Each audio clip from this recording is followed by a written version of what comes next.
నన్ను ఓడించడానికి చిత్తూరు జిల్లా నుంచి పాపం మిథున్ రెడ్డి గారు వచ్చారు. మండలానికి ఒక నాయకుడిని పెట్టారు. అరే పవన్ కళ్యాణ్ దగ్గర ఏమంత శక్తి ఉందే? ఒక్కడి మీద ఇంతమంది కక్ష కడతారా? ఒక్కడి మీద అతని దగ్గర శక్తి ఏముంది? పట్టుమని 25 మంది ఎమ్మెల్యేలను కూడా నిలబెట్టలేని పరిస్థితి. కనీసం 2 ఎంపీలని కూడా గెలుచుకోవాలని తపన పడుతున్నాడే. అతని మీద ఇంత కక్ష దేనికి? దేనికి ఇంత కక్ష? భవిష్యత్తు మనమని తెలుసు. వైసీపీకి నిలబడతాం, కొట్లాడతాం, చొక్కా పట్టుకొని ఈడుస్తాం. రాజకీయ నాయకుల్ని అకౌంటబిలిటీ తీసుకొస్తాం, జవాబుదారీతనం తీసుకొస్తాం. ఆ భయం ఒకటే అడగండి. వైసీపీ నాయకులు వంగా గీత గారిని కానీ ఎవరైనా సరే వైసీపీ నాయకులు మండలానికి ఒకళ్ళు వెళ్తా ఉన్నారు.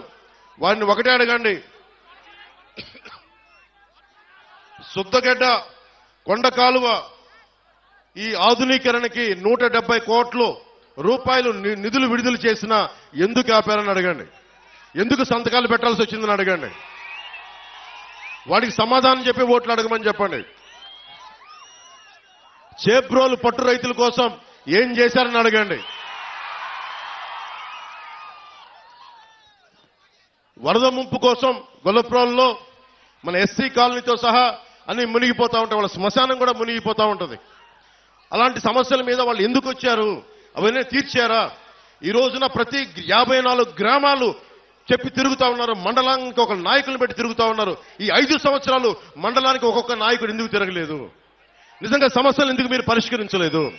మీరే కనుక పరిష్కరించుంటే పవన్ కళ్యాణ్ అవసరమే లేదు పిఠాపురానికి. మిమ్మల్ని నెత్తి మీద పెట్టుకుంటారు కదా. మీరు సమస్యల్ని పరిష్కరించలేదనే కదా ఈ రోజున జనసేన, టీడీపీ, బీజేపీ కూటమిని బలపరుస్తున్నారు ప్రజలు. అందుకని దీన్ని దృష్టిలో పెట్టుకొని మీరు ఒక్కసారి ఆలోచించండి.